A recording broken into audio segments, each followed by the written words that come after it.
한미 정상회담 몇 가지 장면. 이재명과 윤석열은 똑같았다. 이재명 대통령은 한미 정상회담에서 한 기자가 한일 정상회담을 먼저 한 이유를 묻자 우리 한미일 협력은 매우 중요한 과제고 또 한미 관계의 발전을 위해서도 한일 관계가 어느 정도 수습이 돼야 합니다. 트럼프 대통령께서 한미일 협력을 매우 중시하고 계시기 때문에 제가 대통령을 뵙기 전에 미리 일본과 만나서 대통령께서 걱정하시는 문제를 다 미리 정리했다. 이렇게 생각해 주시면 좋겠습니다. 라고 답했습니다. 한미일 협력에 관해 미국이 걱정하는 건 한일 관계가 풀리지 않아 한미일 관계가 군사동맹 수준으로 진화하지 못하는 것입니다. 이 대통령의 말은 한일 관계가 한미일 삼각동맹의 걸림돌이 되지 않도록 정리했다는 뜻입니다. 그렇다면 한일 정상회담에서는 과연 무엇을 합의했을까요? 공동 언론 발표에서 이 대통령은 안보 분야에서는 한반도의 완전한 비핵화와 항구적 평화 구축 의지를 재확인하고 대북 정책에서 긴밀한 공조를 지속하기로 했다라며 아울러 급변하는 국제 정세 속에서 흔들림 없는 한미일 협력이 무엇보다 중요하다는 점에 인식을 같이 하며 한일 관계 발전이 한미일 협력 강화로 이어지는 선순환을 만들어가기로 했다라고 했습니다. 일본과 긴밀히 공조하고 한미일 협력도 강화해 북한을 상대하겠다는 것인데 이는 윤석열 정권과 똑같습니다. 이 대통령은 한일 정상회담 직전에 일본 유력지인 요미우리 신문과 대담을 했습니다. 여기서 이 대통령은 전임 대통령도 국민이 뽑은 국가대표이며 그들이 합의했거나 이미 이행하고 있는 정책을 내가 뒤집을 순 없다라고 하여 박근혜 윤석열 정권이 일본과 합의한 것들을 계승하겠다고 했습니다. 각계의 우려가 쏟아진 건 물론입니다. 다시 한미 정상회담으로 돌아와 봅시다. 이번 한미 정상회담에서 많은 이들이 주목한 의제는 한미동맹 현대화였습니다.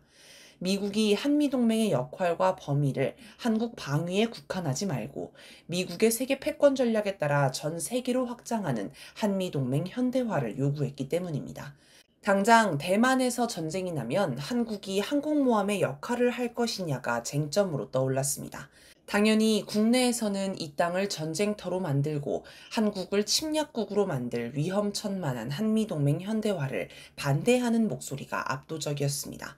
또 이 대통령이 평소에 중국에도 쉬쉬, 대만에도 쉬쉬라며 중립을 주장했기 때문에 한미동맹 현대화를 거부하리라는 예측도 있었습니다.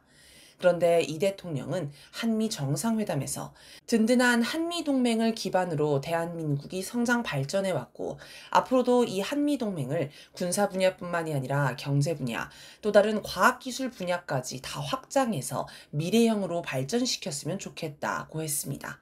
또 정상회담 후 미 전략국제문제연구소 CSIS 연설에서 국익 중심 실용외교의 근간에 번영과 평화의 핵심 역할을 해온 한미동맹이 있다면서 오늘 트럼프 대통령과의 정상회담에서 한미동맹을 안보 환경 변화에 발맞추어 더 호혜적이고 미래지향적으로 현대화해 나가자는데 뜻을 함께 모았다라고 했습니다. 나아가 한미동맹은 한반도를 넘어 글로벌 차원으로 업그레이드 될 것이라고 했습니다. 그러면서 한미동맹의 전성기를 함께 이루자고 했습니다. 정상회담 직후 대통령실은 한미동맹으로 평화의 시대를 함께 열어가겠습니다. 라는 발표문을 통해 이번 회담은 한미동맹 현대화와 북핵 문제 해결 등 한반도 평화 프로세스에 있어 큰 진전을 마련하는 뜻깊은 기회였다고 했습니다. 그러면서 한미동맹의 새로운 황금기를 열자고 했습니다. 한마디로 이번 한미 정상회담은 한미동맹을 예찬하고 현대화에 동의하는 회담이 되어버렸습니다. 이 대통령은 한미동맹, 한미일 협력을 강화해 결국 북한을 상대하겠다고 합니다. 이 대통령은 요미우리 신문 대담에서 경제든 안보 환경이든 기본적인 축이 되는 것은 한미동맹과 한미일 협력 관계라고 하면서 북한이 군사적 도발을 계속하며 강경하고 대결적인 자세를 유지하기에 한미일 협력이 중요하다고 강조했습니다. CSIS 연설에서도 저는 트럼프 대통령과 함께 굳건한 한미동맹을 바탕으로 한미일 협력을 긴밀히 다져나갈 것이라면서 3국이 북한의 핵과 미사일 위협에 공동 대처할 것이라고 했습니다. 한미일 공조로 북한을 상대하고 북한 비핵화를 이루겠다는 것은 윤석열 정권과 다르지 않습니다. 이번 한미 정상회담을 둘러싸고 대중국 외교 전략도 주목을 받았습니다. 이 대통령은 미국과도 잘 지내고 중국과도 잘 지내는 중립 실용 외교를 표방했지만 미국은 대놓고 중국을 버리고 미국 편에 서라고 압박했기 때문입니다. 7월 24일 브라이언 메스트 미국 하원 외교위원장은 미중 양쪽 모두를 지지하려는 한국의 시도를 미국은 모욕으로 받아들일 것이고 이는 동맹 전체를 약화하는 결과로 이어질 것이라고 경고했습니다. 피트 헤그세스 미국 국방부 장관도 지난 5월 31일 많은 국가가 중국과의 경제협력, 미국과의 방위협력을 동시에 하려는 유혹을 받는 것을 안다라며 이른바 안미 경중, 안보는 미국, 경제는 중국을 비판했습니다. 그래서 일부 전문가는 이 대통령이 한미정상회담을 먼저 하면 9월 3일 중국의 전승절 80주년 기념식 참석을 하더라도 미국의 눈치를 덜 볼 수 있고 그렇게 되면 10월 31일 열리는 에이펙 정상회의에 미중 정상이 모두 참석하게 할 수도 있을 것으로 전망했습니다. 즉, 한국이 미중 사이에서 균형 외교를 할 수 있을 거란 전망입니다. 그런데 이 대통령은 CSIS 강연 중 한 참석자가 안미경중에 관해 묻자 미국이 중국에 대한 강력한 견제, 나아가 봉쇄 정책을 본격 시작하기 전까지 한국은 안보는 미국, 경제는 중국이라는 입장을 유지해왔던 게 사실이지만 이제는 한국도 미국의 기본적인 정책에서 어긋나게 행동하거나 판단할 수 없는 상태라고 했습니다. 대놓고 한국은 미국의 속국이며 안보와 경제 모두 미국에 의존하겠다고 선언한 셈입니다. 중국에 관해서는 지리적으로 매우 가까운 데서 생겨나는 불가피한 관계를 잘 관리하는 수준으로 유지하는 상황이라고 했습니다. 글자 그대로 해석하면 중국은 가까운 나라라서 어쩔 수 없이 관계를 유지할 뿐이라는 것입니다. 정말 중국과 좋은 관계를 유지할 생각이 있다면 해서는 안 되는 표현입니다. 이 대통령의 발언이 알려지자 예상대로 중국이 반발했습니다. 중국의 환구시보는 27일 사설을 통해 사실상 한국의 국익을 미국의 세계 전략에서 부차적인 위치로 전락시키는 것이라고 지적했습니다. 트럼프 대통령은 한미 정상회담에 매우 흡족한 모습입니다. 그럴 법도 한 게 이 대통령이 미국이 지적할 게 하나도 없을 정도로 미국이 원하는 대로 해줬기 때문입니다. 만약 윤석열이 대일, 대미 외교를 이런 식으로 했다면 국내에서 매국노 소리를 들으며 거센 비판에 직면했을 것입니다. 그런데 똑같은 언행을 이 대통령이 하자 선방했다는 반응이 나옵니다. 미국은 원하는 걸 다 얻으면서도 한국 국민이 들고 일어날 부담도 덜었습니다. 미국 처지에서는 윤석열보다 이 대통령이 더 마음에 들었을 것 같습니다. 한미 정상회담의 주인공은 따로 있었다. 이번 한미 정상회담의 주인공은 이 대통령도 트럼프 대통령도 아니었습니다. 한미 정상회담 모두 발언의 50% 이상이 북한 얘기였습니다. 그것도 북한과의 대결이 아니라 김정은 국무위원장을 어떻게 만날까 하는 얘기였습니다. 이렇게 보면 이번 한미 정상회담의 주인공은 김정은 국무위원장이었다고 해도 과언이 아닐 것입니다. 정말 희한한 일입니다. 중앙일보는 26일자 보도, 이 전략 먹혔다. 트럼프, 북 김정은 만나라는 지도자 처음이야에서 다소 경직된 표정이던 트럼프 표정이 확 풀린 것은 이 대통령이 김정은과도 만나시고 북한의 트럼프 월드도 하나 지어서 거기서 저도 골프도 칠 수 있게 해달라고 말한 대목부터였다. 이에 트럼프는 이 대통령이 이를 도울 수 있다. 당신의 접근법이 이전 한국 지도자들보다 훨씬 낫다며 웃음을 크게 머금었다. 트럼프는 비공개 회담에서 김정은을 만나라고 한 지도자는 처음이라고 고무된 반응도 보였다고 한다라고 보도했습니다. 북미 정상회담 얘기만 나와도 트럼프 대통령은 싱글벙글합니다. 동아일보도 26일자 보도, 이 트럼프에게 김정은과 만남 도울 수 있는 사람 인상 심어에서 앤드류 브루킹스 연구소 한국 석좌가 북한 문제가 이번 회담의 스위트 스폿이었다라고 한 발언을 소개했습니다. 여기서 스위트 스폿은 골프와 야구 등에서 공이 맞았을 때 가장 멀리 날아가는 최적의 지점을 뜻합니다. 동아일보는 27일자 보도에서도 두 정상은 이날 정상회담에서 김 위원장의 이름만 13번 거론했을 정도로 회담의 상당 시간을 북한 문제에 할애했다라며 한미 정상회담의 중심에 김정은 국무위원장이 있었다고 평가했습니다.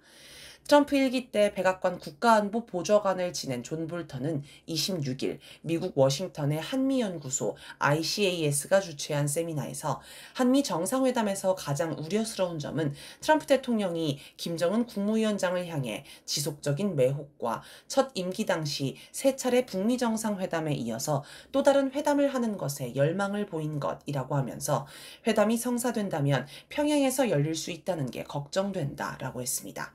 BBC 코리아도 26일자 보도, 분석, 한미 정상회담서 포착된 한국의 환심사기 전략 및 주요 성과에서 한국 대통령과 처음 만난 자리에서 트럼프 대통령이 한국과는 적대적 관계인 북한의 김정은과 자신이 얼마나 잘 지내는지, 그를 다시 만나길 얼마나 기대하는지 말하는 모습은 다소 생경하게 느껴질 수 있다라며 김정은 국무위원장의 존재감이 부각된 것이 이번 한미 정상회담의 3가지 핵심 중 하나라고 짚었습니다.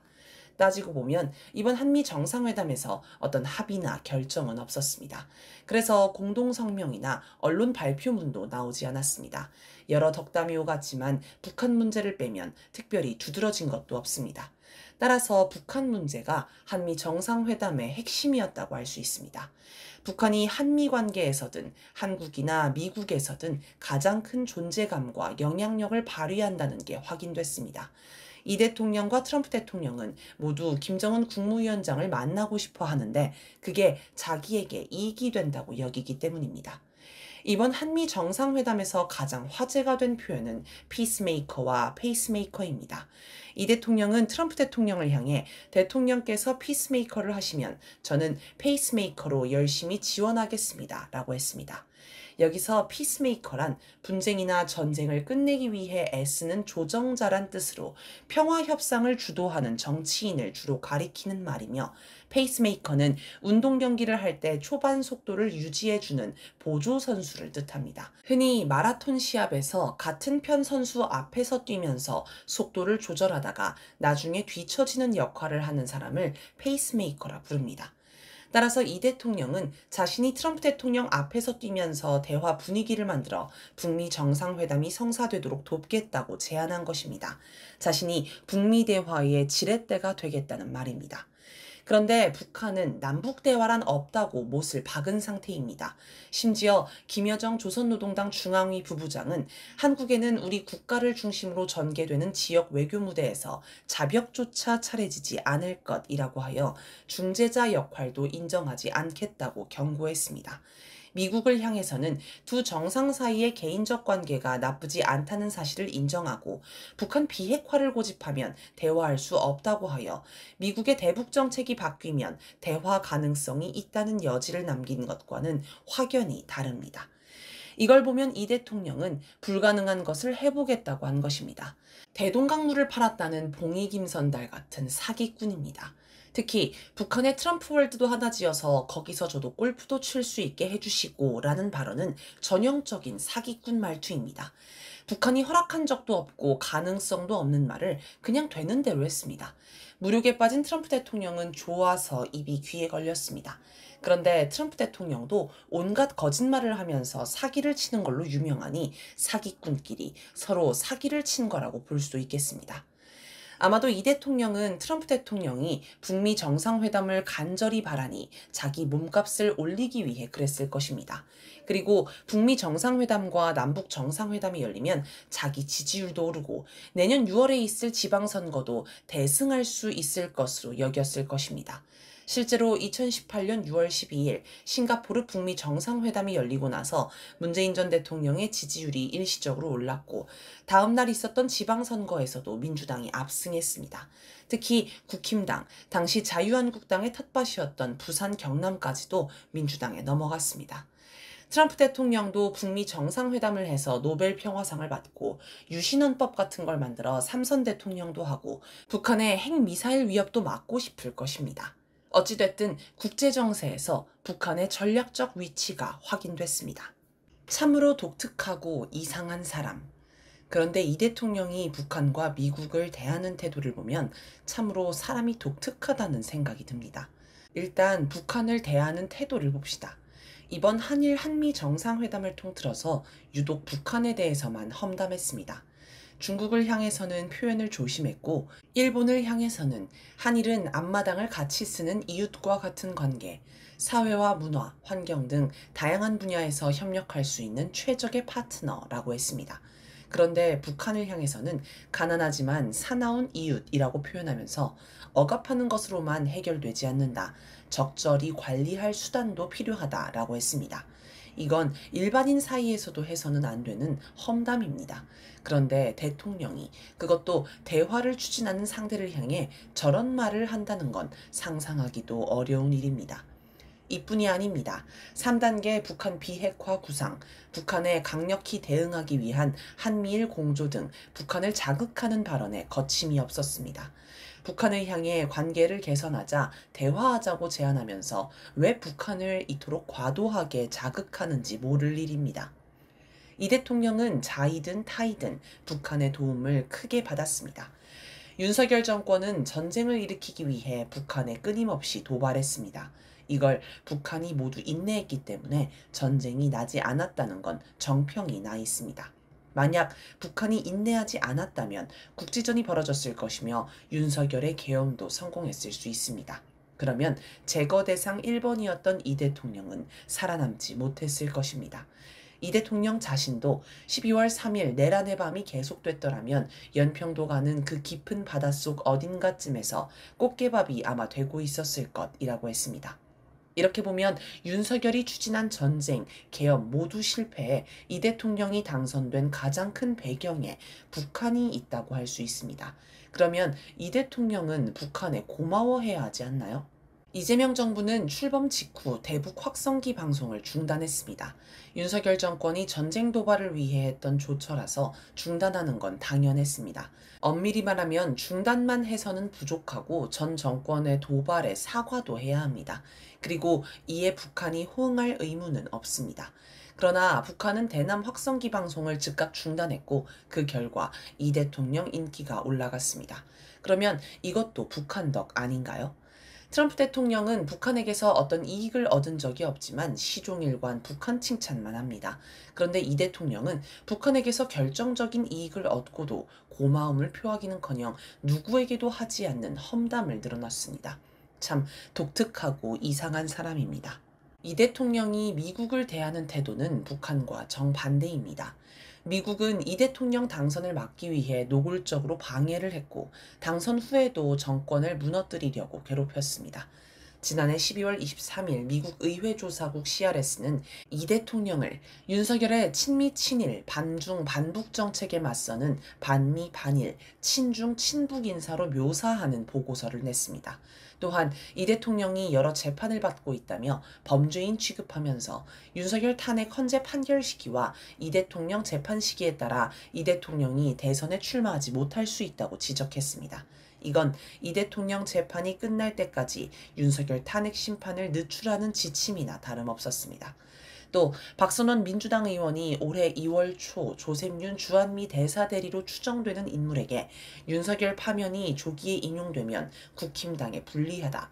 3월 26일 이재명 2심 선고일에 맞춰서 헌법재판소 판결이 나올 가능성이 크다. 2심 재판부가 이재명 형량을 깎지 않을 것 같다. 이재명, 윤석열 다 나가야 한다는 분위기를 조장할 것이라는 등의 이야기를 들었습니다. 처음에 박 의원은 황당한 이야기라고 일축했지만 시간이 흐르면서 이 이야기와 비슷한 방향으로 사태가 흘러가자 3월 19일 이 사실을 폭로했습니다. 이는 미국이 한국의 사법부, 헌재까지도 조종하며 이 대통령 낙마를 추진했음을 보여줍니다. 당시 미국이 대법원에 이재명 사건 파기 재판 혹은 파기 환송을 요구했다는 이야기도 있었습니다.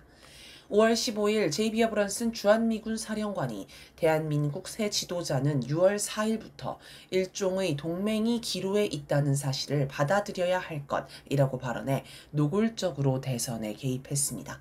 여기서 말하는 일종의 동맹은 한미일 삼각동맹을 뜻합니다. 프랑스는 한미일 삼각동맹을 지지하는 사람이 대통령으로 뽑혀야 하며 그렇지 않더라도 누구든 당선되면 한미일 삼각동맹을 지지해야 한다는 말을 한 것입니다. 같은 날 미국 상원 외교위원회 인사청문회에 출석한 마이클 디 존버 국무부 동아태 차관보 지명자는 동맹국과 동반자 국가들의 대만에 대한 지원을 장려해야 한다라고 말했습니다. 동아태 차관보가 담당하는 지역을 따져보면 여기서 말하는 동맹국은 한국과 일본을 뜻합니다. 즉 대만 전쟁 발발 시 한국군도 미군과 함께 대만을 지원해야 한다는 것입니다. 이는 대만 전쟁이 발발해도 중립을 지켜야 한다고 주장하는 이 대통령을 저격하는 발언입니다. 비슷한 시기에 갑자기 미국에서 주한미군 4,500명 감축설이 흘러나왔습니다. 빅터 차 전략국제문제연구소 CSIS 한국 석좌는 6월 2일 한국의 새 정부가 주한미군의 전략적 유연성에 반대하면 트럼프가 주한미군 전면 철수 등을 포함한 보복을 할 수 있다라고 경고했습니다. 헤그세스 장관이 안미 경중을 중단하라고 요구한 것도 그 즈음입니다. 대선 투표일을 며칠 앞두고 쏟아진 보도들은 모두 이재명이 당선되면 주한미군이 철수한다. 미국은 중국과 잘 지내겠다고 하는 이재명을 반대한다는 내용으로 국힘당 등 친미 친일 극우 세력이 이 대통령을 공격할 소재가 되었습니다. 5월 25일에는 미국 선거감시단이라는 정체불명의 무리가 입국해 이른바 부정선거 시비를 걸었습니다. 모두 이 대통령 당선을 방해하는 행위입니다. 27일에는 미국 글로벌 복음주의 교회연합이 긴급 성명을 발표해 한국 더불어민주당은 국가체제를 반란으로 정복하려던 친북 공산주의 세력과 연합하여 한국 대선에 출마하는 정당이라고 공격했습니다. 미국은 이 대통령 당선 뒤에도 공격을 멈추지 않았습니다. 국무부와 백악관은 관례적인 축하도 하지 않고 느닷없이 중국의 선거 개입을 의심하는 무례한 반응을 보였습니다. 미국 선거감시단의 모스탄이 입국해 이 대통령 당선을 부정하는 선동을 하고 다니기도 했습니다. 의회조사국은 보고서를 통해 이 대통령이 말로는 한미동맹을 이야기하지만 믿을 수 없다는 식으로 압박했습니다.